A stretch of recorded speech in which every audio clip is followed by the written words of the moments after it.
Dean came and told me that something had come up and I wasn't going to go. We were supposed to have what we called it B-hop. We were supposed to have a meeting that night with some of the other churches, and I generally led those meetings.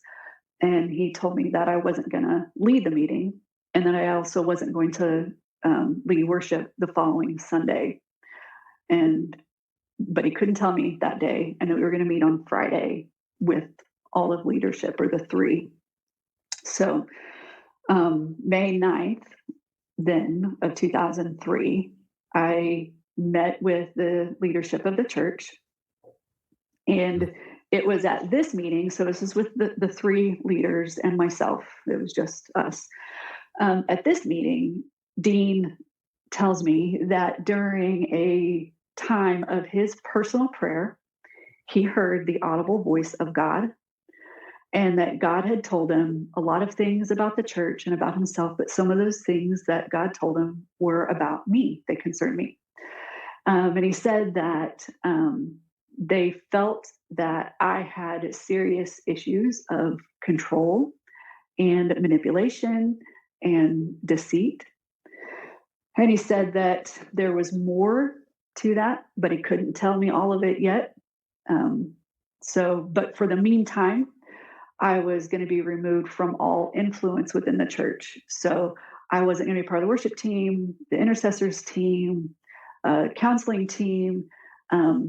I could only attend church as a regular member. He said that they did tell me at the time it wasn't due to some moral failure, but that somehow I had made an unholy alliance. And that was all that they said. There wasn't any description of what that meant, what they meant by that yet. So that was what they told me. So, and he did tell me then that they weren't going to explain more at this point, but that I had to agree to conditions. Those conditions were that I had to find a new job, because remember, I was working for the church. I had become, a missionary raising support. I was working for the church. And so I had to find a new job. They were going to set up a time for me to see some of that year, and they were pretty devastating to Stockton. So it was just kind of a big night. Anyway, I remember that because later it comes into the story of their proof of what kind of person I was. So then 2 days later, on May 6th, I actually stopped up to the church office. I was going to do some work. At the time, I was working for the church, but then also doing substitute teaching in town. And I was supposed to substitute teach in the afternoon. So I'd gone up to the church to get some administration work done. While I was up there, Dean came in to talk to me, and Tom, the worship, I don't remember what he was doing at the time. I think he was just still kind of around, but he just wasn't leading worship. But Dean came and told me that something had come up and I wasn't going to go. We were supposed to have what we called it B-hop. We were supposed to have a meeting that night with some of the other churches, and I generally led those meetings. And he told me that I wasn't going to lead the meeting, and that I also wasn't going to lead worship the following Sunday. But he couldn't tell me that day, and that we were going to meet on Friday with all of leadership, or the three. So May 9th, then, of 2003, I met with the leadership of the church. And it was at this meeting, so this is with the three leaders and myself. It was just us. At this meeting, Dean tells me that during a time of his personal prayer, he heard the audible voice of God, and that God had told him a lot of things about the church and about himself, but some of those things that God told him were about me. They concerned me. And he said that they felt that I had serious issues of control and manipulation and deceit. And he said that there was more to that, but he couldn't tell me all of it yet. But for the meantime, I was going to be removed from all influence within the church. So I wasn't going to be part of the worship team, the intercessors team, counseling team. I could only attend church as a regular member. He said that they did tell me at the time it wasn't due to some moral failure, but that somehow I had made an unholy alliance. And that was all that they said. There wasn't any like description of what that meant, what they meant by that yet. So that was what they told me. So, and he did tell me then that they weren't going to explain more at this point, but that I had to agree to conditions. Those conditions were that I had to find a new job, because remember, I was working for the church. I had become, a missionary raising support. I was working for the church. And so I had to find a new job. They were going to set up a time for me to see some ministry couple in St. Louis. They did some sort of prayer ministry. I'm not entirely sure exactly who they were connected to, but I was going to have to agree to that. I had to submit all of my friendships to monitoring, that I could not give advice and I couldn't talk about deeper life things. All of my conversations had to remain surface level. What? It's crazy. And to they were recount. accusing you of controlling, Yeah. when we could see clearly this is a control issue, right? Yeah. Wow. It's crazy So, but these are the parts that that are important to get out. So, they said that they also were going to meet with each of my friends to explain to them what was happening and to basically tell them how to monitor their interactions with me. So, yeah. Wow. Yeah. At the time, of course, I didn't understand, what was going on. Right. But I also didn't know enough to think this is crazy. Like, I think for me, already having gone through a little bit of, you have these memories that you didn't remember. So I've already lost some trust in myself. So I think it made it easy at this point for me to just be like, oh, well, there's just more I didn't know, and I didn't understand. Sure. So it was 3 of the leaders together coming to you. Right. It wasn't just even one now. It's now. Right. Okay. It was 3 of them. I'm so that is sorry. I am reading. Yeah. Go for it. I am reading, so that way I get it all out. Whatever you need, you go on. You're good. You turn 50, you suddenly need glasses. That's really true. That. You need lots of things when you turn 50. Yeah, right. Okay, so I didn't understand what was going on, but I knew I didn't want to be a danger to the people around me, and that was what was being implied. Yeah. So, and I didn't want to end up living, damned to whatever was going on inside of me. I wanted to be obviously I'm being told something's wrong with me. I don't know what it is. I don't know how to get out of it. So I'm going to do whatever you say, if that means that I can be free of this and not, hurt those around me. So I left that meeting and I agreed to all of those things. And then we were going to meet in about a month to decide kind of next steps. So I went home. I remember going home, and my best friend at the time was there, and I just kind of explained to her what happened. And she and I both were just so confused, and we just kind of cried and prayed, and she stayed the night with me so I didn't have to be there by myself. And the next morning I got up and went to Kansas City to go see my mom. I had already planned to do that, so I went and did that. At the end of the weekend, I came back to Bolivar and got in touch with, my best friend. And at this point, she had changed her mind with how she saw all of this. So she was now communicated to me that she was in agreement with the leadership. And I remember thinking even how she talked to me was so different. The tone in her voice was so different. It was a big shift from, 2 days ago, 2 nights ago. She was no longer, at this point, no longer sympathetic, but she was actually kind of defensive and accusatory at this. So I was like, okay, to me at the time, it felt like confirmation. It was confusing, but it felt like, well, this is my best friend. This must be true, So, as well as I could during this season, I followed the conditions, the things that they had asked. Even so that I went to all of my friends first and said, hey, leadership are going to reach out to you. They're going to talk to you about some things. I just want you to know that I'm okay with it. I know what's happening.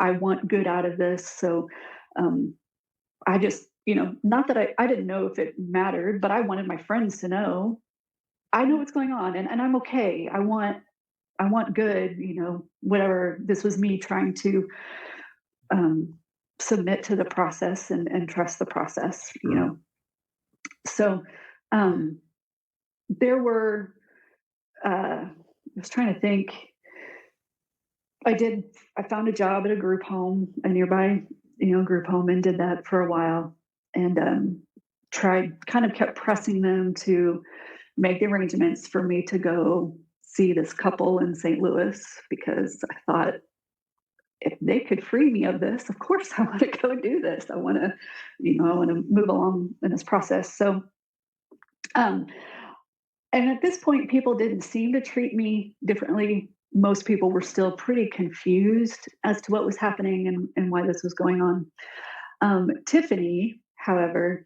I remember paying attention, and she would not talk to me, wouldn't have anything to do with me.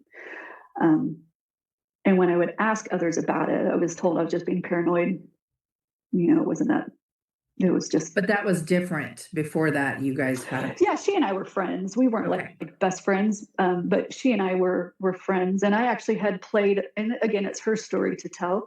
But in her own counseling sessions with Dean, I had was pretty involved in caring for her. I wasn't involved in her sessions, but I was involved in caring for her outside of that, and helping with that. So it eventually got to where, people like my best friend would take a really long time to answer my calls. This was back before cell phone. You had answering machines and your landlines. They kind of stopped hanging out with me, which was weird and confusing. At one time, I called one of the other leaders. His name was Tom, and I was concerned about people, really concerned about gossip and people talking about it, because it was just confusing. And not that I thought they were doing anything bad. Remember, at the time, through this whole process, I thought I was the bad one. Sure. But I still wanted to be covered in kind of some decency and, a little bit of privacy if I could. And I remember calling Tom and asking him about this, if they could just kind of, because that courtesy had been given to Tiffany as she walked through some very personal things, and we were asked, don't talk about it with other people, and just kind of give her that privacy. I had asked him, can I have that same, courtesy? And it was at this time that he actually responded in anger towards me and told me that this was a different case, and that that was just, it was just different. And so I wasn't necessarily afforded that same privacy. And it was what was mostly telling in this conversation with him. That was the first time that he or anybody had said to me that if I didn't submit to leadership, that I would be asked to leave the church. I didn't even know that was an option. That wasn't said before. And like I said, to the best of my knowledge, I had over submitted. I had, tried to be really open with everyone. And so, that was really surprising and just kind of threw me back a little bit, like, oh my gosh, I can't believe we would go there. I never even thought that was an option. So then in June, now we jump up to June of 2003, and this was about a month later, we had a second meeting. But this time in the meeting, they wanted to just read to me a statement that Dean had written that they were going to read to the church regarding my being removed from leadership. So, and I remember as he read it, I wasn't real comfortable with how descriptive it was. And it was really detailed of all the things that they were accusing me of. Now, control, manipulation, those things. Did I struggle with them? Sure, I did. Yeah. Like a normal person. Right, exactly. Yeah. Right. But that's what was so deceptive, is they would throw out these terms and I could look at myself and be like, yeah, I mean, I could see that, Right. So that was another reason why it was easy for me to kind of cling to what they were saying is true, because, I didn't know that they rose to the level that, that needed all of this, regard and, being so concerned about. But, those things are hard when it's like, well, yeah, I could, I could see that. I like people. I like it when people do what I want them to do. So, We and all do. yeah, right. So that was, part of, again, what made this so confusing. But, so it was during that meeting, though, when they were reading the statement, that I asked a few more questions, but they just still weren't willing to give me any more answers. They still wouldn't tell me whatever this more was. They just kept saying there was more that they weren't telling me, but they couldn't tell me, and they wouldn't tell me. They also hadn't contacted that couple in St. Louis at all.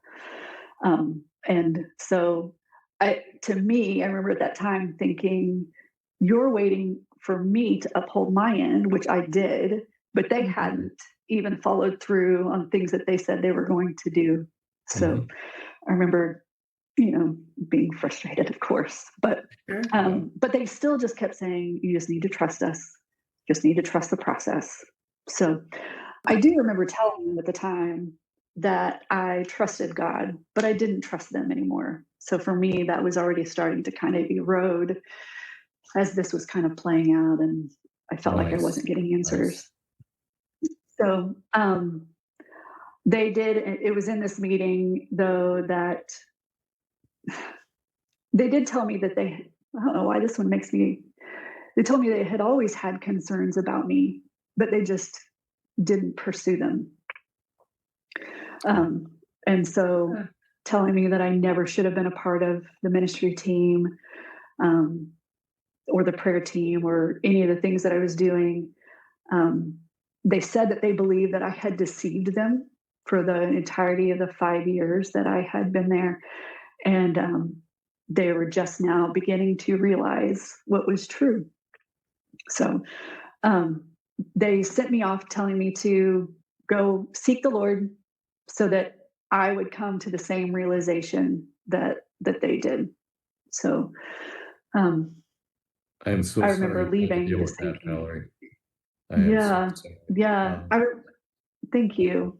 I remember years later, or a couple years later from this, being in counseling, and when my counselor, how healing it was when she just said, she read to me Luke 17:2, that it is better for these to have a millstone tied around their neck and thrown into the river than to cause one of the little ones to stumble. And realizing how serious Jesus takes this,